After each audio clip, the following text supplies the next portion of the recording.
Hi marketers, welcome to Live with Marketers, LinkedIn's first ever talk show for marketers by marketers. We're super excited today because we're broadcasting for the first time from Content Marketing World. Today's episode is entitled The Secret Life of LinkedIn Marketers. We're hoping to give you kind of an inside look at how top marketers in the business are leveraging the platform, how they're injecting personality into their content, and a lot more. So it's pretty unpredictable, but we're really excited. I want to introduce my guests. So we have Katie Martell and Michael Brenner. Hello. It'd be great if you could just kind of introduce yourselves, talk about a little bit about what you do, and then share one thing that's not on your LinkedIn profile. Shall I go first? Yeah, Please. go ahead, Ladies Katie. first. My name is Katie Martell. I'm a lifelong B2B marketer. For much of that time, I've actually marketed to other marketers, which has been a really cool way of studying the space, being a practitioner, as well as being someone who's had to keep up with all the challenges that are bombarding marketers every day. Currently, I work as a marketing consultant. I work with high growth brands, so a lot of B2B and a lot of smaller companies that are seeking to grow and be seen as the leaders they know themselves to be. And I also run a group in Boston called Boston Content, which is the city's largest nonprofit community of content professionals. So thrilled to be here and bring some of that Boston flair to Cleveland. Awesome. That's You didn't say something that's not on your LinkedIn profile. Sorry, not on my LinkedIn profile. I have a twin sister. She's not here. She's not like gonna pop up or anything. She's really smart. She's actually got a PhD in biochem. Wow. And she works in inside sales. It's kind of a conundrum, but she actually. Yeah. Know that you're the real Katie Martell. You really can't be sure. But if we start talking about science, you definitely know it's not me. Got it. Okay. Noted. Yeah. All right, Michael. Yeah. Well, thanks for having me. Oh, thanks for being thrilled here. to be here with you and with Katie. After a 25-year career inside sales and marketing organizations, went out on my own. International keynote speaker, marketing consultant, author. Maybe we'll talk about that a little bit. We'll talk about it later. Yeah. What's not on my LinkedIn profile is that I'm a fangirl of Katie Martell. That is on your LinkedIn profile. No, Amazing. it's not. It's secret. It's like in white font, so you can't really read it. I paid him to say that. I have the distinguished honor of being given the award for being the worst golfer at a golf tournament, my very first golf tournament as a salesperson in my career, so that was fun. All right. And also, I am a stand-up comedian. You are? I've traveled the world pretty much 3 times, I think, and people just keep asking me to come back. Wow. It's a passion. Well, we're honored to have you passion. here. I have to share something with the audience. So I actually had a dream last night that Michael was going to show up in a zebra suit, like from head to toe. Oh, why didn't And he didn't, but Katie showed up in leopard. So I feel like I was given some kind of energy. Give yourself some credit. Note the leopard pants. Yes, yeah. This is I don't going know to be if a wild show. Yeah, Let's it do really this. is. So I'm going to do kind of a quick fire so that our audience can get to know you a little bit better, if that's cool. Yeah. So the first question is, what's your favorite content franchise? And we'll start with Michael. So we're here at Content Marketing World, as you know, and Joe Pulizzi mentioned it this morning. Joe's the founder of Content Marketing Institute, and he mentioned my previous favorite content brand, and it was Casper's content blog, and it's no longer around. And Joe talked about the need for having a really strong business case for why we do what we do. So I'm going to be a total brown noser and say the LinkedIn Marketing Solutions blog is now my favorite content franchise. For the record, I did not pay him to say that, so, but I appreciate it. Well, I'll tell you why. I think you guys do a really amazing job of thought leadership, fun, education, and a sprinkling of promotion that just feels like, hey, we have this thing and it solves this problem.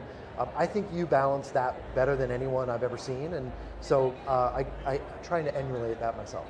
Thank you. Well, I don't know where Sean Callahan is, but he'd be really happy about that comment. So props to Sean. Yeah, totally. You can send checks to Michael Brenner. Michael.Brenner. Yeah. Katie, favorite content franchise?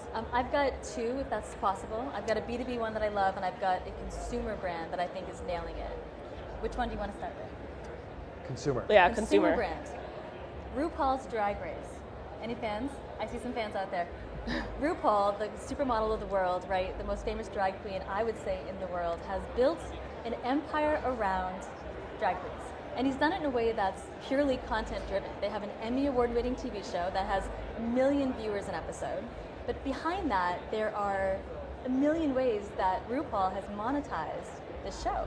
Multiple books, multiple albums, right? Yeah. There's a drag con where 50,000 people show up in New York and LA to see their favorite drag queens, who have all monetized this themselves with spin-off YouTube series, monetized appearances, crazy amounts of social memes. The show came about with the advent of really Twitter and Tumblr and meme culture on Insta, and it just blew up into this phenomenon that is my favorite personal example of content-led empire. Yeah. And it's just, they've followed this mantra of give the people what they want. Yeah, they built a community. Yeah. Totally, and it's not just people in the LGBTQ community.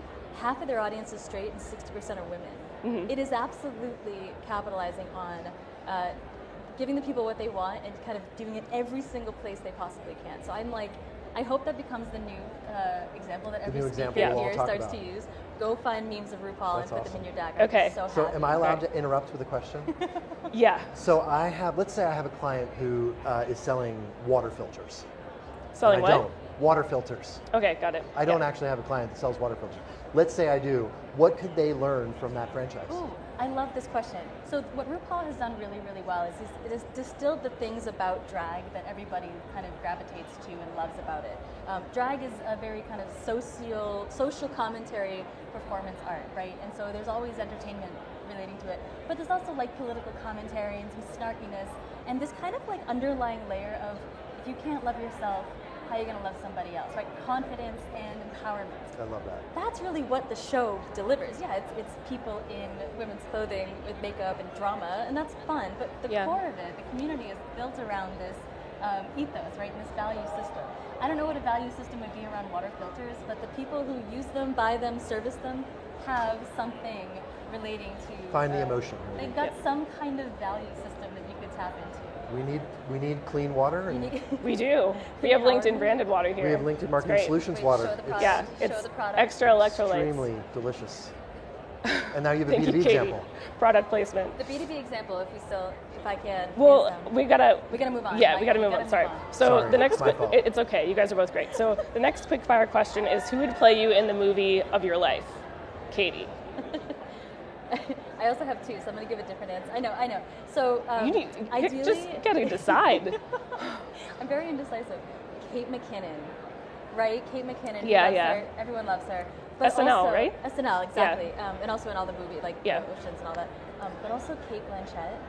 I love Kate Blanchett. So the perfect answer would be I would want Kate McKinnon to play Kate Blanchett, who's playing me in a movie. Okay. That'd be amazing. It works. Wow. For me, it's Mark Wahlberg. Yes. Generally because of the physical similarities. Yeah. We both wake up at 4 a.m., spend 3 hours on our abs, and just generally the attraction that we feel from other people. That's pretty much. Your confidence is through the roof today. Let me just tell you. Terrible. I hate to tell you. It's almost as bad as his. It's called facetiousness. Okay, so now I hope our audience kind of has gotten to know you a little bit better, for better or for worse, through those questions. And now we're going to dig into what we're really here to talk about, which is LinkedIn B2B marketing. So normally I kind of talk about the importance of being on LinkedIn, but I think we all know why marketers should be on LinkedIn, so I'm going to dive into more specific questions. So I'm going to start with what content resonates best on LinkedIn, in your opinion? I know you guys are both very active on the platform. Shall I begin? Please. I can tell you what's worked for me, and it's. I think we can draw some lessons for pretty much everybody. About 2019? Yes, 3 years ago, late one night, set the scene. It was raining outside. It was a very cold night. I was watching TV, and I was actually getting really pissed off at some of the ads that I was seeing on TV. It was just one person, one marketer alone on her couch, mad at what she was watching. We've all had that experience, right? Yes. And I remember opening my laptop. It's probably like 2 o'clock in the morning, right? So in a private note, it was like just ranting about what happens to be we're getting a very intimate look into your life here, and this Katie. is what I do at 2 a.m. I watch ads and then I write about it. Yes. And what was happening, I'll give you the long story short, is ads on TV were using feminist messaging. And I started to be Googling the actual corporate actions behind the scenes of some of these companies that were using feminism in their ads and seeing that they didn't align. KPMG had an ad about women's empowerment sponsoring the LPGA golf tournament. Behind the scenes, KPMG is the subject of a $400 million lawsuit alleging a pattern of discrimination against women, right? marketer, feminist on screen, behind the scenes hypocrisy. And I said, this can't be the only example. And so I started to look at more and more, and I posted an article on LinkedIn that went just gangbusters. I mean, it just talked about how this was wrong, not only on a social justice level, but as marketing, this is a very dangerous brand hypocrisy issue. Yeah. And that article went a little bit viral. It caught the attention of people in my network, but then thousands of people that I've never met.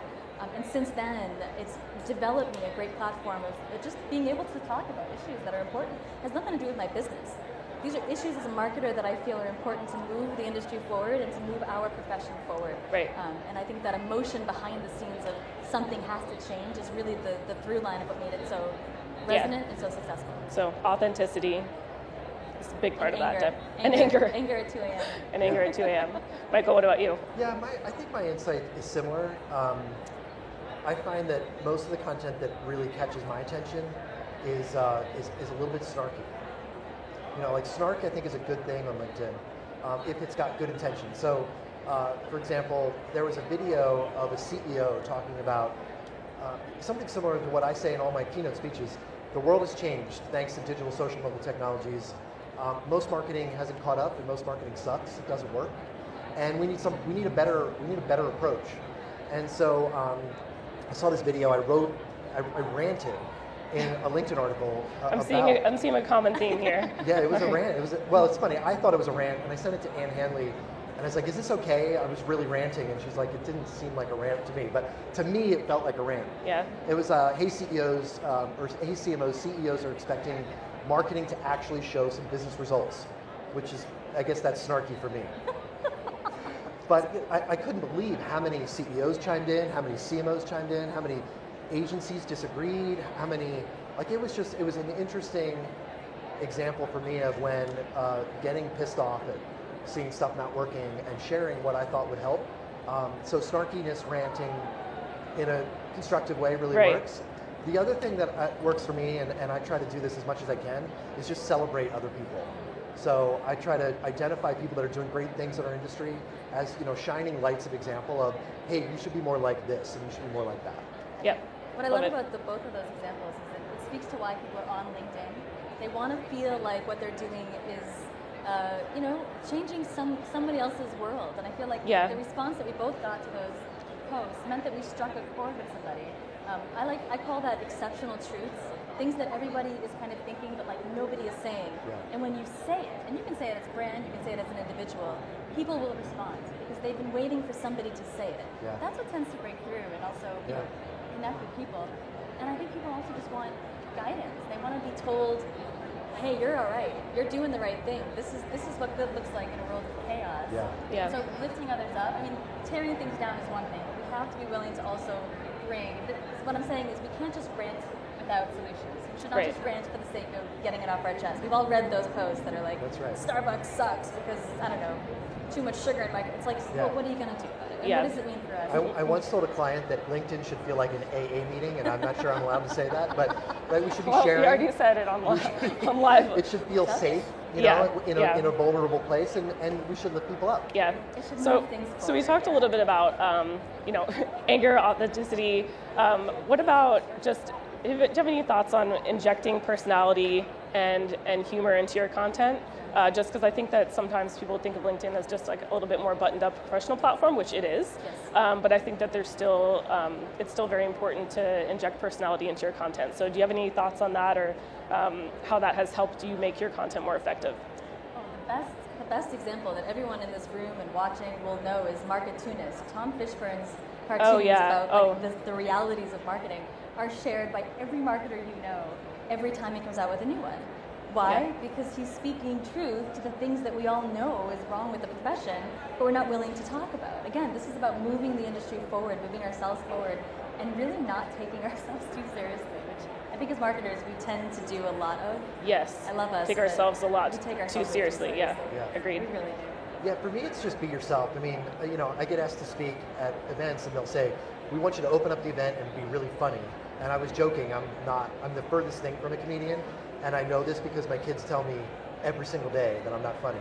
So I'm not a comedian. I don't try to be funny, but I do try to be myself. I try to be practical and personable and professional and all those things, and I'm a little bit of a marketing nerd, so I think about my personal brand, and I think we all need to do that and just be ourselves on LinkedIn. Not try to be the version that we want to be, but just be who we really are. Yeah, totally. What about some common mistakes that you see marketers make on LinkedIn? Not that I'm trying to take it to negative town, but I just want to help marketers understand how to be more successful on the platform. Here at Marketing Insider Group, we consult with clients every day and show them the return on investment of their marketing activities, and we do this with services and products. Is that your business voice? That was great. I was like, opt out. I know, sorry. But it feels gross hearing myself, right? It's just stop promoting yourself blatantly, blindly, without any, sort of awareness of the fact that that's not what people want to hear. And that's the biggest mistake people make on LinkedIn. It's the biggest mistake people make in marketing. I think it's the biggest mistake people make in business. Yeah. Is just thinking you're more important to the world than you really are. Yeah, and just being so product first all the time, not being a human. I think of it as, are you being the person that your buyers need you to be? And that doesn't necessarily mean a thought leader, although that is part of it. It's just being the person that's willing to, again, represent their concerns, right? And in a way that feels like somewhat authentic. And I'll give you an example. Cindy Gallup, do we all know Cindy Gallup? Mm-hmm. Cindy Gallup, if she's watching, I love you, girl, keep doing your thing. She calls herself the Michael Bay of business. She likes to blow stuff up. And she's a longtime ad industry executive, agency head and creative director.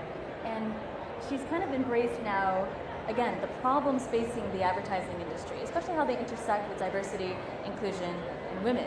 And she has taken it upon herself to be that vocal kind of champion that underrepresented groups need, to call out BS in the industry. I didn't swear, for the record, you're welcome. Michael knows it's rare for me. And she, I think, adopts the sense that she is being the person that other people who follow her need her to be. And that's a very vulnerable position, which also, by the way, increases our ability to trust her. But I think of every business leader, so say that you are a CMO of a company, you're the spokesperson, maybe you're the founder of a business, that is part of your charter. You do need to represent that brand. So I see a mistake where most companies, I find, don't leverage that personal executive brand. We think we do. We think we do because we have them out there writing articles and sharing things. But are they really the person, the individual that their buyers need them to be? Most times, no. Are they brave? Are they vulnerable? Are they sharing things that are provocative to move the industry forward? Rarely is the answer yes. And that's, I think, a huge missed opportunity given what we know works so well on this platform. Yeah, I totally agree with both of those points. I think a lot of marketers on LinkedIn just see it as like a one-way conversation of just pushing out content, but they're not actually engaging. They're in groups, they're not publishing on the platform, they're not responding to follower comments and all that kind of stuff. So what a missed opportunity. Yeah. That's where it's all happening. Yeah, totally agree. So there's a lot of people on the line who are, or even in the audience, who are content marketing powerhouses of one, so to speak. So I'd like you both to share, if you're able, your top tactical tips on how to develop an always-on strategy on LinkedIn if you're just a one-person show, which a lot of SMBs are. We're both one-people Michael shows. has a team of hundreds behind him. I wish I did. It would be awesome. Writing all of his posts. No, I'm just kidding. Yeah, I think it's a commitment, and I could talk about how I get all these page views on my website, and I get all these views on my LinkedIn posts, and thousands of connections. I don't try to do any of that stuff. I just feel like it's a commitment for me to share what I know and to help the next generation or my peers in marketing and other business leaders to learn what I've learned the hard way in many cases. And so I committed, and it was about 10 years ago when I just said, I'm going to try to connect with a few people every day. And then I started I'm going to write an article maybe once a week. And I'm going to comment on someone else's thoughts every couple of days. And I found that the connections I've made, the relationships I've built, that has generated tremendous benefit for me. Almost all the leads I get are directly through LinkedIn. And it's because of the connections that I make, not because I try to get leads on LinkedIn and not because I seek out to make connections, but just because I commit to connecting with other people and sharing what I know. And I know you both do the same thing. And so I think it's a personal thing, especially marketing departments of one or powerhouses of one, if you will. We just have to make that commitment to share what we know with some passion and some personality. And I think the right things happen for those people. Yeah. And I know my wife is a personal trainer, and so she always gets sports metaphors in my head, but I've started to think of it like a muscle. I've actually started to think of this act of continually sharing as a muscle, and it's not just about what you're saying. That actually requires you to always be looking. So it's actually changed the way that I see the world, and when I work with executives themselves, this is what I encourage them. Start to look at the world a little differently and find those nuggets that are then going to be amazing examples of things that, again, your followers need from you. It could be a quote in a meeting. It could be like a question you hear in a sales call. It could be this article you read while on the train to work in HBR. But if you just take 5 minutes, right, to interpret that, share it back with the why should I care, why do I give a damn, I'm sorry. Yeah. And what it's okay. it becomes this muscle that becomes kind of secondary. Yeah. And you start to, if you don't use it a lot, you start to lose it. But marketers tend to be really good at this. I think the challenge is getting other people outside of marketing, the founders, the personal brands that we're trying to build, to see that as not a risky, vulnerable thing, but rather the thing that's really going to help them build trust. And I think a lot of them have a really hard time understanding that. Yeah. I read a quote once that was talking about basically how thought leadership is kind of like the icing on the cake of, it shouldn't be the goal, it's kind of like the icing on the cake of doing something that's truly innovative and cool. And I totally agree with that. Like if you're like trying too hard, then it's not going to work. Yeah.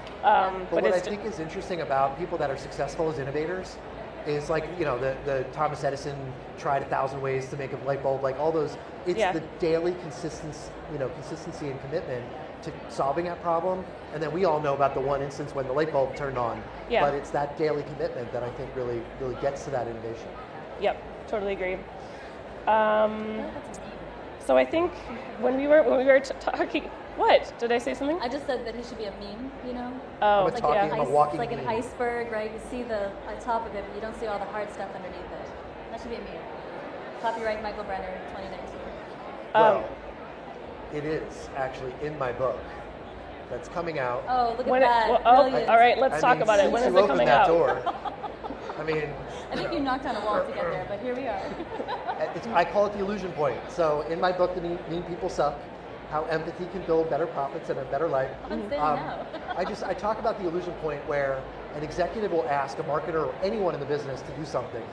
And we think it's our job to say yes. We think our job as a marketer, as any person inside the business, is to say yes to my boss. Right. And then we go do something and it doesn't work, and we put a lot of time and money and effort and sweat and tears, and it doesn't work, and then we become disengaged, and that's we're under the water, right? The tip of the iceberg was that executive request to do something. Yeah. Under the water is all the effort that we put into it, and the lack of results and the disengagement, and then we leave, or we actively sabotage our company's objectives. And I think it's one of the elephants in the room, so to speak, in business. Yeah, no, I totally agree. I always say that if you're creating a piece of content just because your boss asked you for it, like it's probably not a good reason to be creating content. You have to think about it a little bit more than that, and feeling comfortable pushing back sometimes and managing up. So, definitely agree.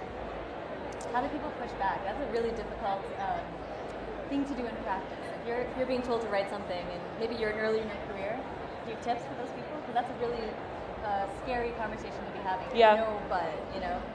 So, I think the org chart really is the problem in a lot of organizations, and my solution is just ask what's in it for the customer.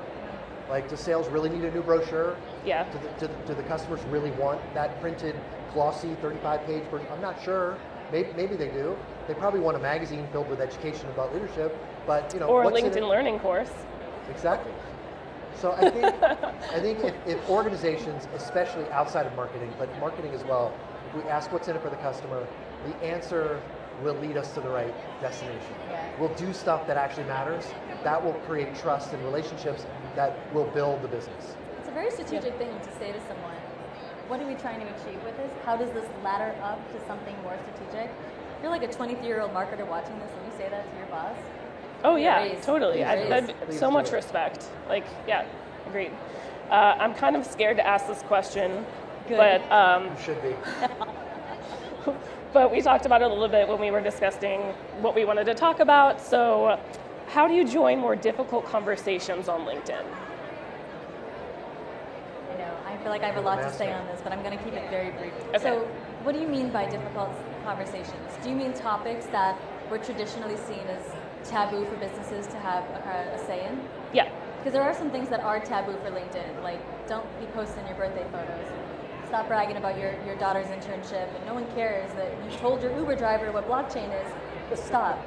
But if you're a business and you're looking at companies like Patagonia and Nike, and even this week with PayPal, you're seeing a lot of activity where companies are now having to reach beyond the normal conversations that were topics that their customers and their technology cared about, and start reaching into social justice issues, maybe some political issues, maybe things that felt predominantly a no-touch zone 15 years ago, even 5 years ago. And it's a little unavoidable now. We're now living in a world where buyers expect brands to have something to say, not about every issue, and I think that's the key, but about the issues that their company and their customers intersect with. That, I think, is the biggest difference between a company that's made a misstep here and a company, we can name a few, Pepsi, and a company that's really used this to leverage a sense of values and connection with customers. And I'll give you an example. Patagonia, I mentioned. They actually used LinkedIn. The CEO posted an article. Once the tax breaks that the business had, gave them $10 million of extra cash. And rather than invest that in the company, give it to stock buybacks or enrich the CEO, they actually donated all that money to environmental groups. And she wrote her reasoning why in this great and well-written, you should really check it out, LinkedIn long-form piece. And she explained that we have a responsibility as a company that, they sell tents and boots and stuff, but they have a value where they care about the environment. And so what better way to show that than by this actual physical donation of money that were spurned by, yes, a political act. Yes, this was a response to politics, but it did so in a way that felt very genuine. It aligned with what the company did, it aligned with what the customers valued, and it did so in a way that only served to build trust in that brand. It didn't feel inauthentic and smarmy, kind of like some of the other organizations that may have rainbow washed their stores during June's Pride Month, but behind the scenes have no protection for LGBT employees, right? There's a lot of this pandering that happens. I actually have an article that I'd love to just shamelessly self-promote right now. It's called Pride or Pander. It's on my LinkedIn. It's a great article. I just call it out. So many companies, examples of rainbow products, rainbow stores, rainbow social media icons.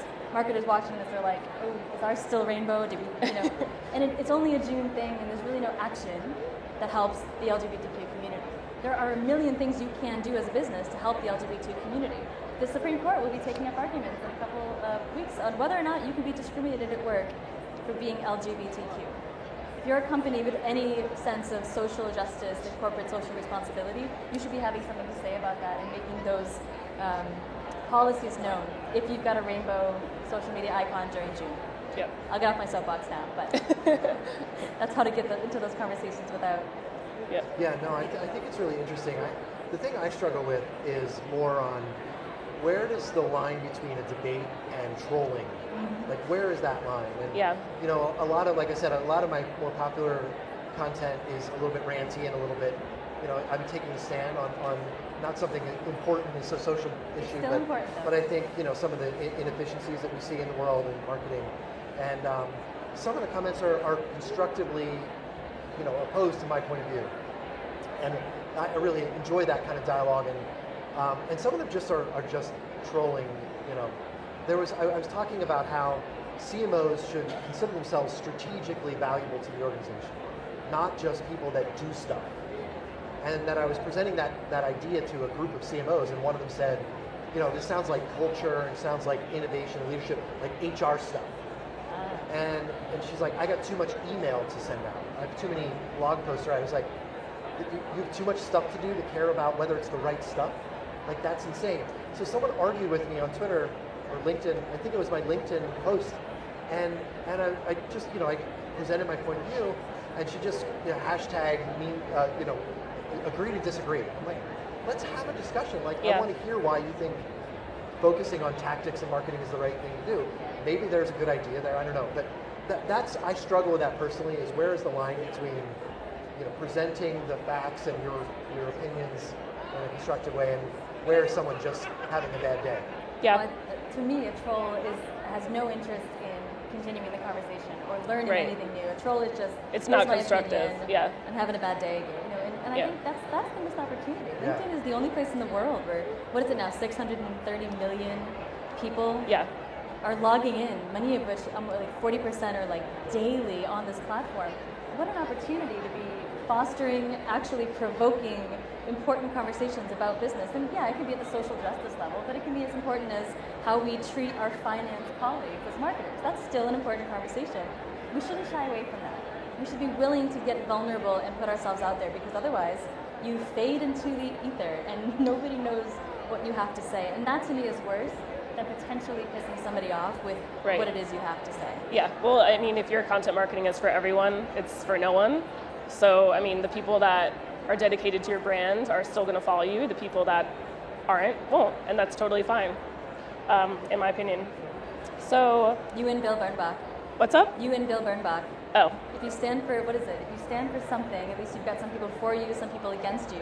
If you stand for nothing, you've got no one for you and no one against you. Right, exactly. This is like Mad Men era advice, and it's only more important today in the era of LinkedIn. Yep. I'm going to shift the conversation now to talk a little bit about what a full funnel strategy on LinkedIn Good segue, means. I know, right? We'll go through social justice to full funnel. Easy transition, no worries. I want to hear about if you guys are doing any testing, like for example, like text-only posts or images with links, and kind of just like what your organic and paid strategy looks like on the platform. I think a lot of marketers kind of think of LinkedIn as only lead gen, which we are and very effective at that. But it's really important to also have thought leadership and brand awareness and like what that balance looks like. So I'd love to hear your thoughts on what a full funnel strategy looks like. So it's very loud here in the convention center. Yeah. And I thought you said full frontal strategy. So I'm glad that I realized you were asking about a full funnel strategy. So I have some ideas about that. Okay, thank you. The producers are back there. Please focus on the funnel. Funnel. Producers are back there like, oh my God. Yes. So I actually, my favorite story of value, in fact, it's one of the most successful ROI producing programs that I've ever heard of. It's kind of a LinkedIn story, but it's not where it started. So it was Capgemini. And it's so funny because for years you've heard me tell the story, I've been telling the story of Lily Lepine, who was the digital manager, marketing manager there. And when I went to write about it in my book, I reached out to Lily, and she's such a humble person. It's like, I can't take credit for this. It was really this woman, Reena Patel, who was running brand for Capgemini at the time. So Reena's now in the book. But the story is they wanted to increase their brand. And it wasn't a lead generation program, it wasn't an advertising program, it was just, how do we grow the awareness of Capgemini relative to our peers? And so they started writing articles, and they realized that when their consultants were sharing content, and when they added a little bit of LinkedIn sponsored update posting to putting paid behind their thought leadership content, it was, again, not a paid advertising strategy to drive leads, it was not even an awareness or advertising strategy, it was just, how do we get our thought leadership out there? They started getting leads. People started reaching out to the consultants that were writing and saying, hey, I've got a project for you. And in the first year, I think they had 2x return on investment. In the second year, they had $24 return for every dollar they spent. Wow. And it was just, to me, it's a great example of a full funnel strategy where they had the right intention. And that was looking at the way people use LinkedIn to learn and to share education and thought leadership from real people with real faces, not just generic brands and logos. And those people shared authentically, they got connections authentically, they got business out of that authentically. Yeah. And so to me, it's one of the best examples of how, I think if we're just activating our employees, activating, for me, our clients on sharing what they know and what they love, the right things are going to happen at all stages of that. I don't have a story that will top that. Can I ask a really dumb question, though? There are no dumb questions. There is no dumb question. And I'd love to hear both of your answers, so I am going to put you on the spot. Do you know how some people say link in comments? They'll put a text post, and then they will save the link for the actual comments of their own post. I've actually admittedly fallen into that trap, too, because I'm like, oh, this must work because people are doing it. So here's my dumb question. Does that work? Is that proven to get you more eyeballs if it's a text-only post with the link to the actual article you're talking about in the comment section?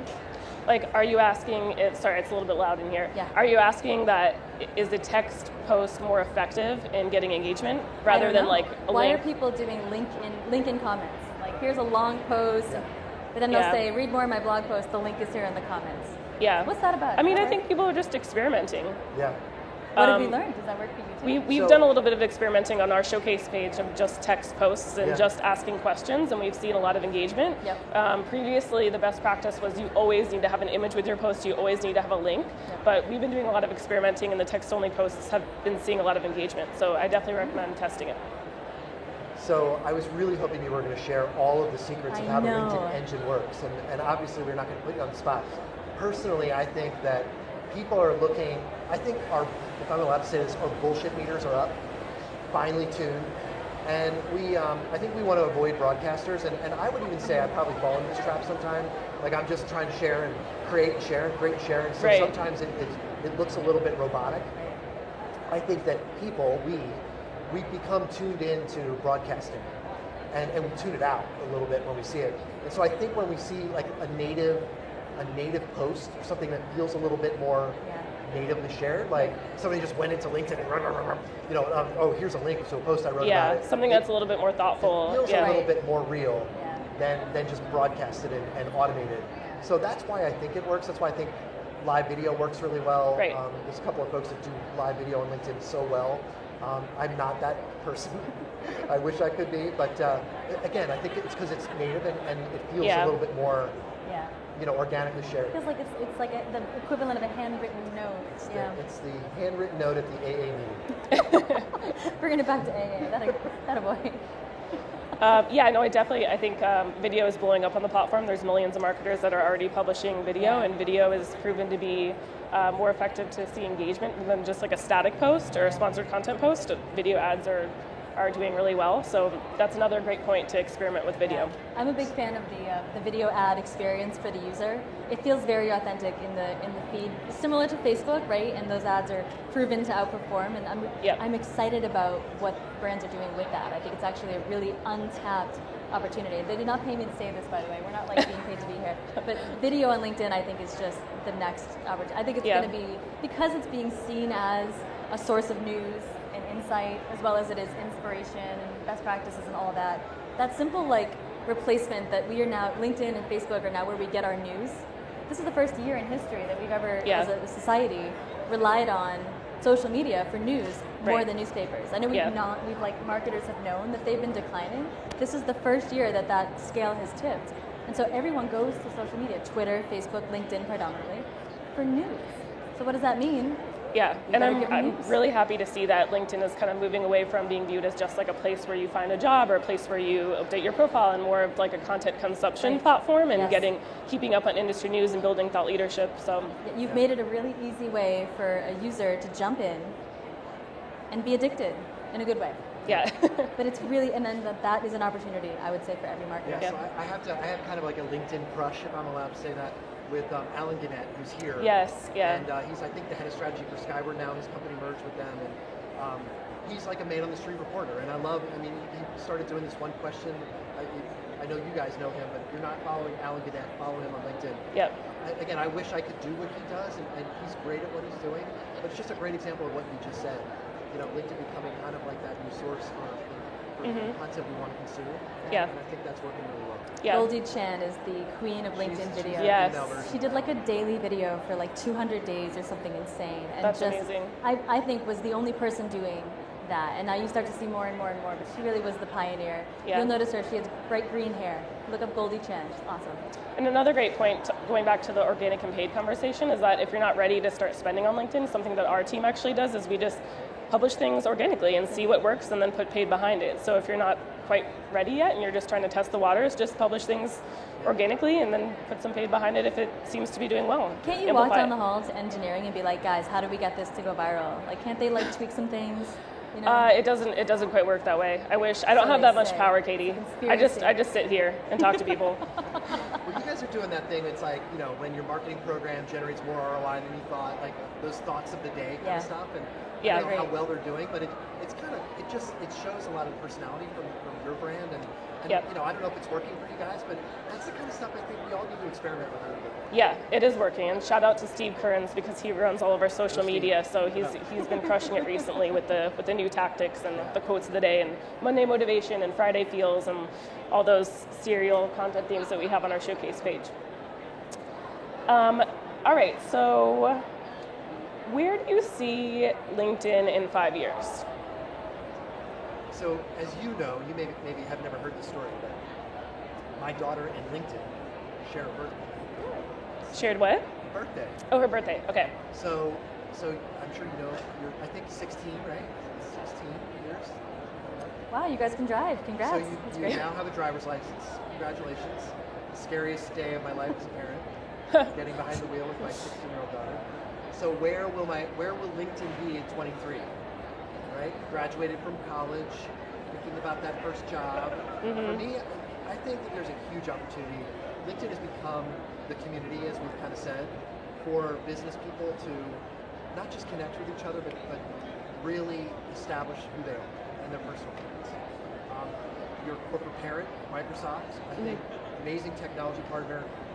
I talk about it in Meet People Suck, the amazing transformation that Satya Nadella has taken the organization through, based on empathy, by the way, just plugging that a little bit, based on his own life, struggles in life, but the technology platform, I would love, if there's an opening, this is a job interview, if there's an opening for a product engineer or product strategy, I'm available. All right, I'll keep you in mind. It's a couple hours a week, for sure. Okay, But, we'll work around your schedule. I think that the combination of Microsoft's technology around not just marketing, but really across the enterprise, and the community that LinkedIn has built could change the world.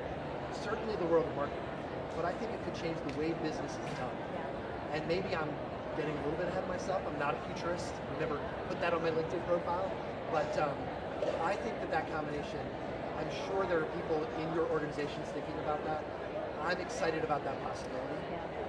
I don't know. What do you think? I'm with you. And yesterday on the cab ride here from the airport, Ardith Albee, who is my just favorite marketer ever, period, end of sentence, called me an obnoxious millennial. And she meant that with love.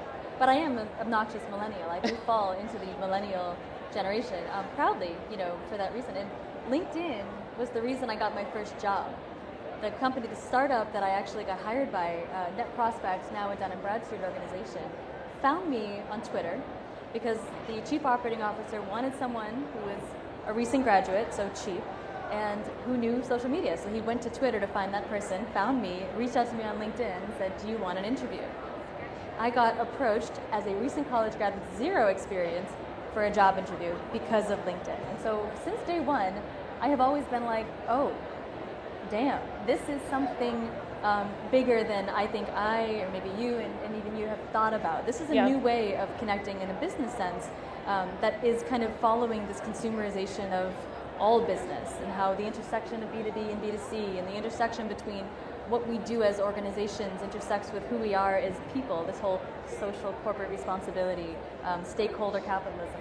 You guys are actually primed, you LinkedIn, to be this tissue that connects a new age of business in a really exciting way. And I don't mean that to sound like meaningless keynote slide talk. I mean that to say we don't know, but we need to keep pushing the boundary. We need to keep figuring out what we can do in a world where everyone you ever want to talk to, from getting a new job to getting inspired to finding best practices, is now in one place.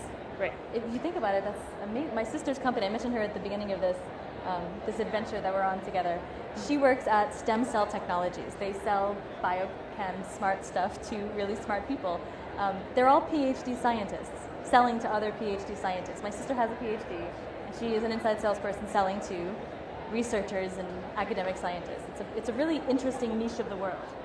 Yeah. Is your sister watching? You give her actually so many shout outs. She's awesome. I love my sister. Hi, Julie, if you're watching. They use LinkedIn heavily. Believe it or not, these scientists are actually starting to use LinkedIn to find best practices, to get a sense of what's going on in their world. And only LinkedIn could have done that because, for example, one of their most highest performing ads on LinkedIn is this promoted post where they offer a poster. Now this poster is like this big, and you hang it up on the wall of your science room. Lab? That's what it's called. Lab. Confirm that I am not my PhD sister. And you have this free poster giveaway, and it was the most downloaded asset they had. It was the most. They won an award for being the most engaged ad that week in late 2018. And LinkedIn, it's very specific science stuff, so you can't get it wrong. You can only serve it to the exact scientists who do that exact type of science. And there's enough of them on LinkedIn, actively on that platform, that they saw great results. That's amazing. Yeah. These guys and women are hidden away in labs, traditionally, and here they are at your disposal on a platform. Yep. It's phenomenal. To answer your question, I'm rambling, but I'm very sorry. I want to No worries. It's great. It's only going to get more fantastic, but it's also going to get more trolly, like every other internet platform. It's only going to get more abrasive. Every time I post anything with the word feminism in it, you should look at the comments. They're there, the trolls are out there. And so I think businesses really have to look at it like a really careful new muscle that they have to be very good at policing. I talk about this paradox of AI where I say that as the world's becoming more automated, and business moves on technology and relationships, we also need to be more human. Mm-hmm. So I think LinkedIn has the opportunity to bring the technology and that humanity, but it's also, I think all the social platforms have that creepy factor, and you need to be careful. Yeah, there's a fine line. Yeah, and knock on wood, I think you've stayed out of the news at LinkedIn on the creepiness PR. And the other platforms have not done a great job because I think you're focused on relationships, and so I hope that continues as well. But so it's great opportunity with the caveat of continue to do no evil. Yeah, totally. And we're members first always. I think that has helped a lot, and research has shown that we're actually the most trusted platform. So yeah, knock on wood that keeps happening. That's great. So we do have some questions from the audience, if you guys are down to answer. We have, by the way, if you're watching this live, we have hundreds of people in front of us. Hundreds. Thousands of people. They've stormed the conference. As far as the eye can see of marketers. Rows of people. Throngs. What's Katie's favorite B2B content leader? You already talked about Ardith, but do you have another fave? And I'll ask you the same thing, Michael. Individual or? Your favorite B2B content leader. Oh, you're putting me on the spot here. Can I say a company instead? I'm going to say a company. Yeah, I can go. I have somebody. Do you want me to go first? No, you want to think? I don't. Oh, I'm getting mansplained. No, I'm just kidding. Just joking. I do want to, before I forget, OpenView, do you know them? OpenView is a VC in Boston, and they do B2B kind of Series B and up, like high growth, the stuff where you really need to scale SaaS, which I think is the hardest type of growth for a business. OpenView since like 2009, like for a decade, has embraced content marketing in a way that blog, their resource center, their trainings is the most in-depth source of what works for the companies they invest in and help, and what's going on. Their big thing now is product-led growth. A lot of SaaS companies trying to figure out how to lead with and grow with a free trial of a product or an experience from that user and then expand. And that is so misunderstood, and there's a lot of bad information about it. OpenView has maintained, based on what they're doing in the real world, they take all that information, they give it back to the world in their blog. It is an incredible resource. They are my content crush. And another shout out to Boston. Michael, favorite content leader, B2B content leader? I'm not giving you one. I'm sorry. You're not going to confine me to this box. 1 to 3? 3? Does that work? So Anne Hanley. Yes. Who's is that? The best. Who's she? She's here somewhere. And who? She is the best. There's just no way around it. Lee Owen is amazing. Yes. We all know Lee. Yeah.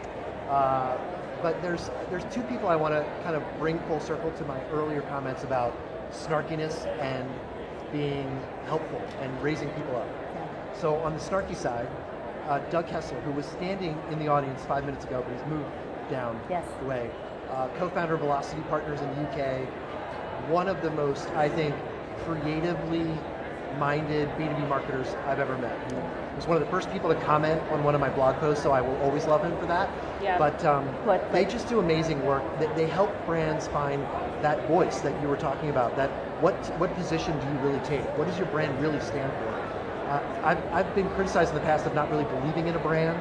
I believe in brands after I've seen the work that Doug does. So that's on the snarky side, because he's about as snarky as they come. Yeah. On the lifting people up, and I can see him over to my left, but Andy Crestodina is one of the most sharing, helpful, thoughtful people I've ever met in my life. If you didn't know him and you walked up and said, what's the secret to success in life, he would spend 10 minutes with you. Yeah. If you ask him, how do I rank for my blog post, he would spend 10 minutes with you. If you asked him for an hour, he would give you the hour. Like, don't do those things because he's a busy guy. But my point is, he's about as helpful of a person as you can be, and I love that about him. Yeah. So those are my sort of 2 to 4 favorites. That's a solid group of humans. Here, here, here, here. Good humans. Good choices. Yeah, good humans. Good choices. All right, one more question. So, what is something you both wish to learn more about in content marketing within the remaining 2019 year or 2020? What was the question? So, something that you wish to learn more about in content marketing in the coming year. Yeah. So I've been saying for a long time, as you know, and I think you know as well, that the future of marketing is all about humanity. It's all about people not sucking. Yeah. And it's more important than marketing. And marketing needs to take on culture. And so I've said HR is the new marketing, and I scared marketers when I've said that. So That was one of our top performing blog posts that you contributed Really? to. I know. Yeah. Because it scared a lot of people. Yeah. Because it's scary to think, like, wait, marketing is not email sending and advertising and creating another post. It's about real people, and it's about finding the expertise and the passion and the people that want to share those things inside your organization. So I think employee engagement is the future of marketing. Yeah. I think employee activation, thought leadership, those kinds of things that are bigger than marketing tactics and shiny new objects is the future of marketing. Yeah. I'm starting to get asked to do those kinds of things by clients, which is super exciting. It's why I wrote this book. It's because I believe that companies that suck, marketing that sucks, we're going to start to see those things die, and we're going to start to see real companies with a soul and a purpose, and their employees that are motivated by that to start to become the marketing that we want to see. Yep. Yeah. No, that's. Did I get too worked up? Do I need to? No, that was please. that was inspiring. Thanks. Brenner 2020. Okay. Well, that's a really interesting point. I feel like the burnout rate, I don't know if there's research, and if you have it, please send it to me. I almost said tweet it at me, which is inappropriate for a LinkedIn conversation. Send it to me on LinkedIn.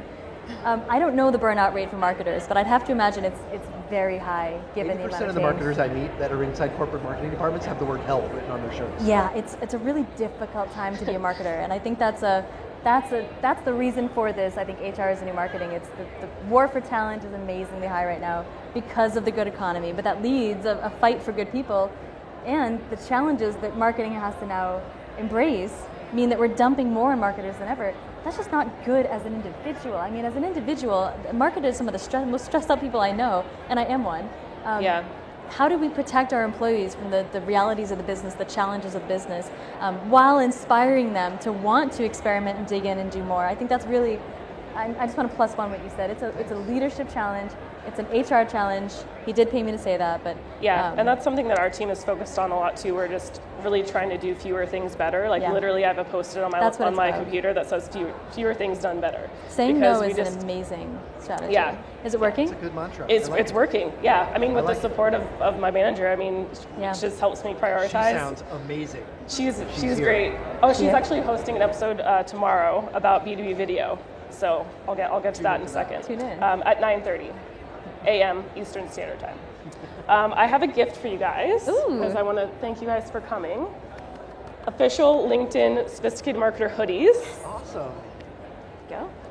So thank you so much for being on the show. We get Wait, goodies. hold on. I have gifts too. Look. My wardrobe is completely changing. This is great. People Suck t-shirts. Some lint. Oh my gosh, thank you. Yes. Thanks, On guys. sale on Amazon on October 25th. So soft. No plug there.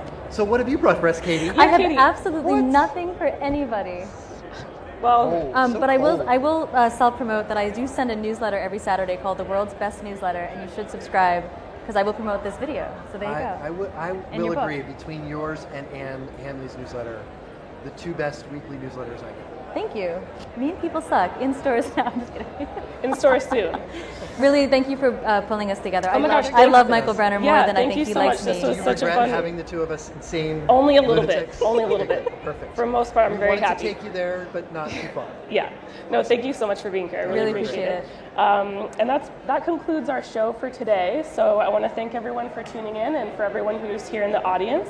Like I said, be sure to tune in tomorrow as my manager, Megan Golden, is going to be hosting a session about B2B video and why the CTA, the play button is the most clicked on CTA on the internet. So don't forget to fill out our survey and tell us how we did. We are always trying to improve, and thanks so much for tuning in. Thanks so much. Thanks, guys. All right, great job.